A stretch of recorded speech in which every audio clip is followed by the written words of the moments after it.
cashier was ringing me up inside the gas station. I stared blankly at the rack of chips. While I was filling up the car, I watched the road disappear over the horizon.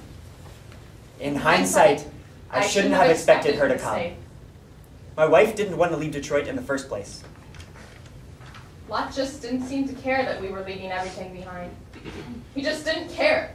The girls ripped out of their school systems all of a sudden, shipped 25,000 miles to Los Angeles. Detroit was dead to him. Dead like the gas that makes it go. I lost my job at Chevrolet putting tires on cars. I'd been doing that for 20 years. I looked for months, but there just weren't any jobs there anymore. Finally, I got a call from my friend in California. How could I turn him down? This job will change everything. I married Locke because I thought he was going to stay. I can't be with a man who's always on the move.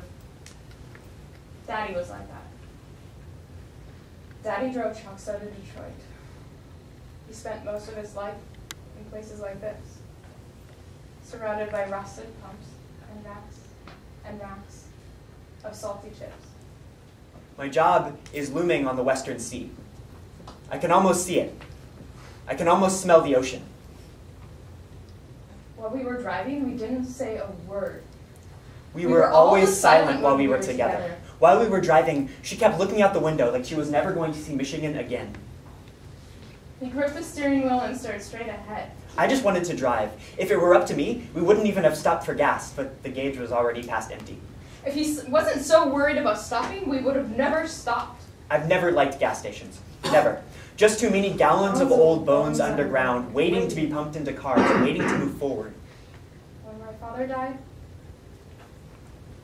I learned that I loved waiting more than anything else.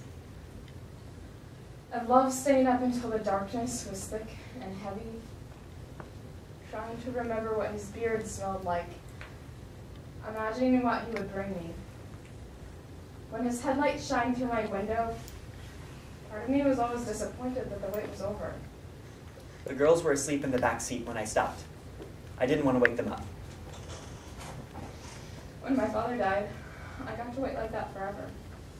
My wife went inside to pay while I stayed out with the pump. As soon as I felt this place, the gasoline thrumming under me, ancient, powerful, deep. The pump clicked off and it put the nozzle back into its handle. Ancient, powerful, deep, like darkness lit by headlights. I waited a long time. I sat in the blazing hot car with my hands on the wheel, waiting for her to come out. I couldn't come with him. As soon as I felt this place, I knew I had to stay. Honey, come with us. Daddy drove trucks out of Detroit.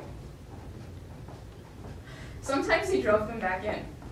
I used to stay up late at night, waiting for him to come back. All I had in those times was myself, and the feeling of the sheets wrapped around my legs and fingers. The girls need you.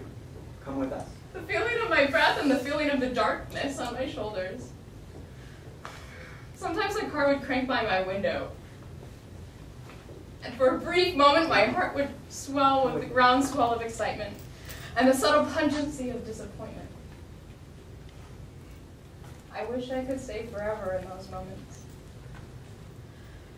Finally,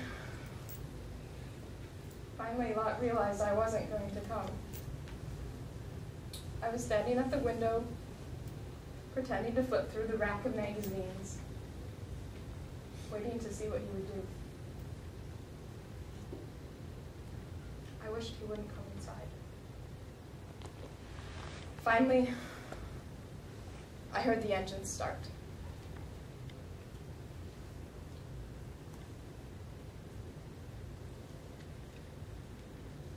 Tell the girls I love them.